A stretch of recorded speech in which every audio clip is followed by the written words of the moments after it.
Coba iseng Anda angkat tangan kepada Allah. Ya Allah ya Karim, ya Allah ya Rahman, ya Allah ya Rahim, ya Allah ya Fattah ya Razzaq. Tolong ya Allah, ini anak adalah titipanmu. Ngapain juga coba? Ngapain coba? Udah tahu saya miskin, kau nitipin anak sampai 7 nih, ngaco aja nih jadi Tuhan.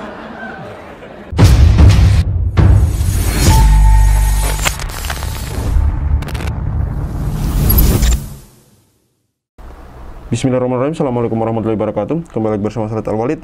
Oke saudaraku, sahabatku, subscriber Cahaya Islam ataupun yang baru mengunjungi channel ini, sebelumnya saya ucapkan mohon maaf lahir batin dan selamat Hari Raya Idul Fitri ya. Semoga seluruh amal ibadah kita selama bulan suci Ramadan dan amal sholat Idul Fitri kita diterima oleh Allah Subhanahu wa Ta'ala. Oke, dalam video kali ini saya akan menampilkan sebuah cuplikan video dari Yusuf Mansur. Video ini saya dapat dari kiriman link seorang netizen yang mengirim link di komentar YouTube ya. Komentar YouTube salah satu video saya dengan caption, Bang Khalid, tolong video ini diupload. Saya emosi melihatnya gitu. Saya kemudian penasaran, saya klik dan saya tonton videonya. Ternyata videonya sangat parah sekali ya. Di sini, kalau menurut saya di sini perkataan atau pernyataan Yusuf Mansur ini harus diklarifikasi, ini wajib diklarifikasi oleh Yusuf Mansur gitu. Karena ini kalau menurut saya sudah menjurus ke arah penghinaan ajaran Islam secara tidak langsung. Di mana di sini Yusuf Mansur terkesan menghina Allah gitu, dengan mengatakan Allah ngaco gitu. Luar biasa sekali di sini. Jadi saya harap teman-teman betul-betul memahami di sini ya, bahwa di sini kita tidak sedang berupaya untuk menjatuhkan seorang Yusuf Mansur, tidak. Tapi apa yang dikatakan oleh Yusuf Mansur ini merupakan fakta bahwa ini harus dikritik gitu, bahwa ini harus ditindaklanjutin, apalagi oleh tokoh-tokoh lainnya. Saya harap yang mendengar video ini segera menegur Yusuf Mansur ini, karena dari video-videonya ini, walaupun ini sepertinya video lama ya, tapi tetap harus ditegur orang ini gitu, agar masyarakat atau umat tahu bahwa pernyataan Yusuf Mansur ini itu salah gitu. Tidak bisa dibiarkan gitu loh. Kalau mungkin saya yang berbicara, mungkin umat tidak sepenuhnya mau mendengar karena siapa saya gitu. Tapi kalau mungkin orang-orang public figure yang selevel dengan Yusuf Mansur yang kemudian menegur Yusuf Mansur, mungkin umat kemudian bisa mendengar gitu. Karena pernyataan Yusuf Mansur kalau menurut saya di sini itu sudah sangat fatal sekali. Fatal sekali. Bagaimana tidak seorang manusia mengintervensi Allah gitu. Dan di sini Yusuf Mansur merupakan sebuah public figure yang banyak didengar oleh umat gitu. Berani-beraninya dia mengatakan hal-hal seperti ini gitu loh. Kalau menurut saya secara tidak langsung ini sudah penghinaan agama, penghinaan terhadap Allah Subhanahu wa Ta'ala gitu loh. Jadi saya harap kepada tokoh-tokoh yang mendengar video ini atau melihat video ini, saya harap segera untuk menegur Yusuf Mansur ini gitu. Karena orang ini parah sekali ternyata. Ini ceramah lama, tapi kita juga baru lihat kan ada ceramah Yusuf Mansur yang separah ini gitu. Saya menontonnya pun ikut emosi gitu dengan orang ini. Apa maksudnya gitu? Membawa Allah seperti ini gitu. Kita semua bukan manusia yang sempurna teman, tapi saya tidak habis pikir gitu. Ada seorang tokoh yang dianggap oleh umat, namun berani mengatakan hal-hal seperti ini. Entah motif dan tujuannya apa, saya juga tidak paham gitu loh. Ya, kita dengar bersama ya videonya ya. Keren. Mudah-mudahan bisa dipahami.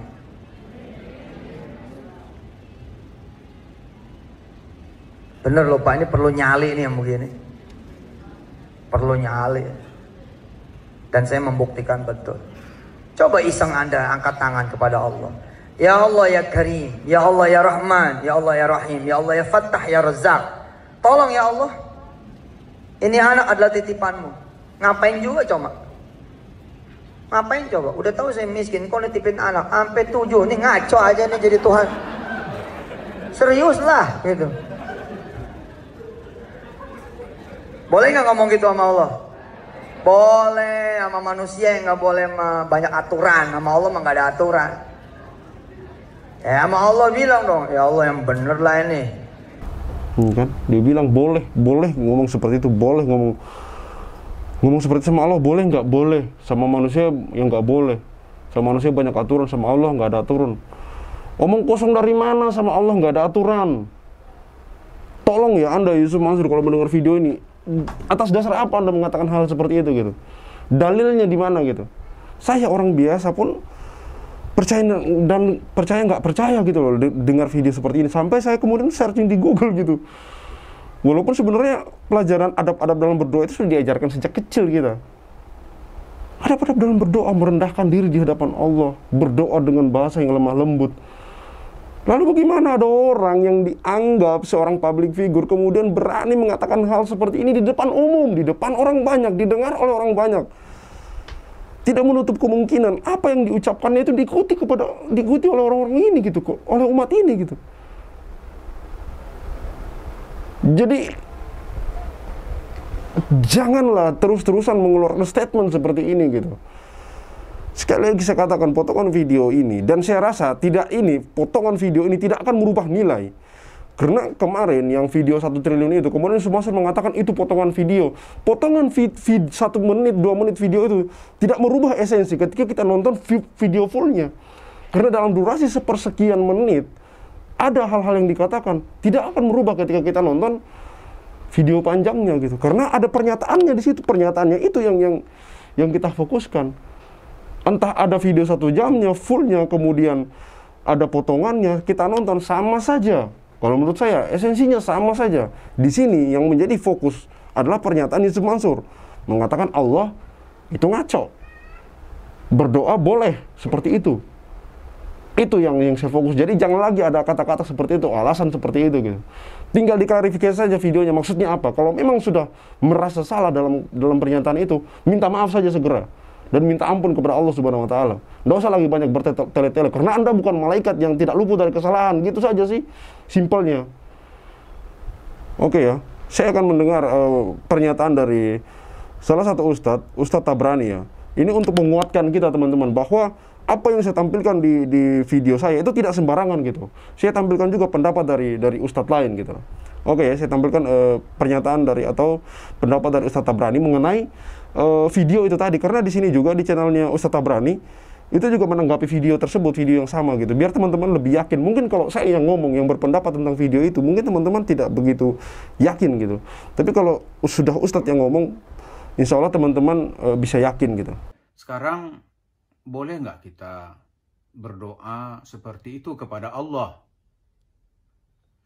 Allah Subhanahu wa Ta'ala itu mempunyai sifat asma wa sifat yang sangat mulia.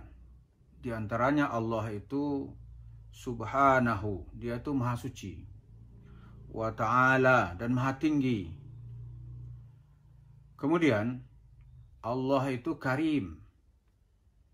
Allah itu disebut juga dengan Ar-Razzaq. Allah itu latif.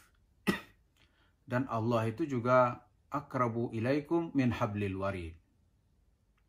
Di dalam Islam itu ada aturan, tuntunan, dan tata cara berdoa kepada Allah.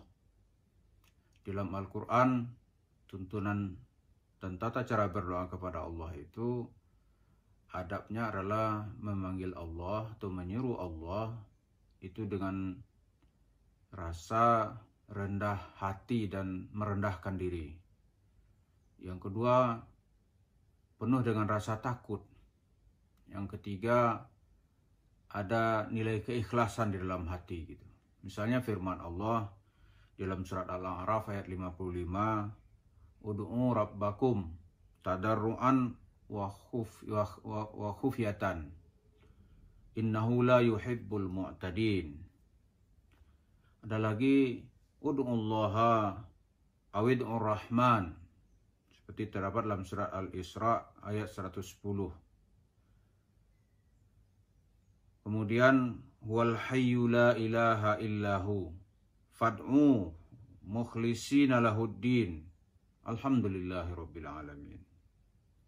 Jadi dalam berdoa itu ya kata Allah, berdoalah kamu kepada Rabbmu dengan tadarruan, dengan perasaan merendah gitu. Tidak boleh dengan perasaan sombong kepada Allah. harus merendah. Kemudian wa khufyatan, penuh dengan rasa takut. Innahu la yuhibbul mu'tadin.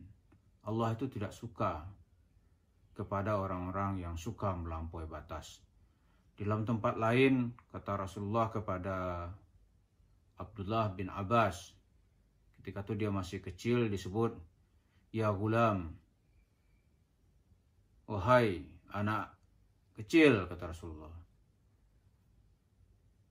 iza sta'anta fasta'in billah, wa iza sa'alta fas'alillah. Kalau kamu minta tolong, tolonglah kepada Allah. Kalau kamu mau meminta, mintalah kepada Allah.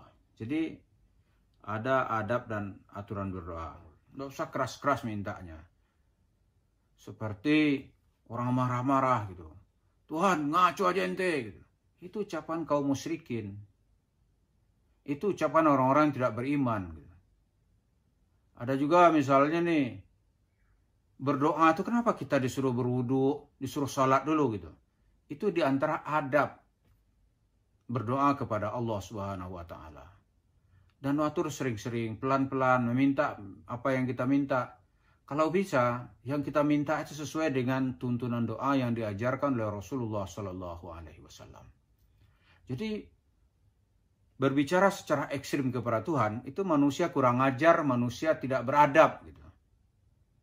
Dikabulkan tidak oleh Allah? Keyakinan kita nggak mungkin Allah mengabulkannya. Nggak mungkin Allah mengabulkannya. Karena itu, orang yang mengikuti ceramah-ceramah Yusuf Mansur itu nggak ada yang kaya. Kenapa? Ajaran itu ajaran yang salah gitu. Mengajak manusia kurang ajar kepada Allah, adabnya nggak ada. Dia jual nama Nabi Muhammad, apa aja dia jual gitu. Cerita-cerita fiktif. Orang-orang kaya, padahal itu semua itu, kata orang Jawa ini, itu ndobos gitu. Uang kosong. Dia nggak bisa membuktikan tokoh-tokoh cerita fiktifnya itu, siapa orangnya. Dia nggak bisa buktikan gitu. Sudah puluhan tahun dia melintang di dunia sedekah-sedekah nih, nggak ada tokoh yang bisa dia ungkapkan siapa orangnya, alamatnya di mana. Jadi berdoa kepada Allah itu, tidak boleh kita berdoa dengan kata-kata kasar. Bahkan salah satu sifat orang kafir atau orang-orang musyrik itu adalah dia nisbatkan Allah itu kepada perempuan. Sementara anak-anak mereka kata Allah dia maunya anak laki-laki. Di perempuan dihias-hias gitu. Itu kelakuan orang-orang kafir dan orang-orang musyrik. Nah sekarang cobalah kita sendiri saja nih. Ada presiden misalnya. Namanya dijual-jual. Itu pasti dia tangkap. Jadi kata Yusuf Mansur, kepada Tuhan nggak ada aturan. Kata siapa nggak ada aturan? Yusuf Mansur yang tidak ada aturan. Kalau Allah mah ada aturan gitu. Karena itu pengaruh ini Ibnul Jauzi sengaja menulis buku dengan nama Talbis Iblis, perangkap iblis. Jadi pada iblis itu pada suatu ketika dia tuh menangis juga terseduh-seduh. Yang ditangiskan apa? Karena orang-orang yang selama ini bisa dia tipu, sekarang sudah nggak bisa lagi, dia udah sadar gitu. Orang selama ini penuh dengan kemaksiatan, sekarang tobat, dia nggak bisa lagi. Maka iblis itu sangat menangis, meraung-raung. Mungkin juga dia menyumpah-nyumpahi Tuhan. Nah sekarang itu orang-orang yang cerita-cerita dengan Tuhan nggak ada aturan. Manusia yang punya aturan. Itu terbalik. Meminta kepada manusia saja ada aturan juga. Apalagi meminta kepada Allah. Ada aturan. Gitu. Misalnya aturan waktu. Itu kan ada. Ada waktu-waktu tertentu yang disebut itu doa yang mustajab. Di antaranya doa yang mustajab itu i'tikaf fi asral awakhir min syahri Ramadan. Beriktikaf di masjid pada 10 malam yang terakhir di bulan Ramadan, itu adalah waktu dan tempat doa yang mustajab. Ada lagi nanti doanya akan mustajab, diijabah oleh Allah ketika di Raudah, itu juga ada keterangannya. Raudah, karena itu jemaah banyak yang melakukan ibadah haji, kemudian Ada juga yang hampir tiap tahun dia melakukan ibadah umrah. Kenapa? Dia berharap supaya doanya ya diijabah oleh Allah. Jadi ada aturannya. Kemudian nanti ketika orang wukuf di Arafah, itu juga disebut minal amakin yustajabu fihi doa. Di antara tempat yang doa saat itu sangat mustajab. Ada juga doa itu yang mustajab, ada wasilahnya. Wasilah yang paling kuat untuk doa kita mustajab itulah dengan amal. Berbuat baik kepada orang. Seorang bapak atau ibu doanya akan dijabah oleh Allah ketika dia mendidik anaknya dengan baik. Dia perhatian kepada keluarganya. Doanya diistijabah. Dan doa seorang anak diistijabah oleh Allah ketika dia memperhatikan kedua orang tuanya. Itu kan ada aturannya. Doa ul walid li waladihi. Doa seorang bapak kepada anaknya. Dan doa ul walad li walidihi.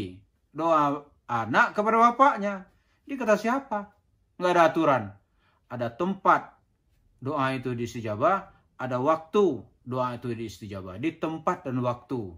Kemudian dia kondisi individu. Di antara waktu yang juga doa itu diistijabah adalah doa di hari Jumat.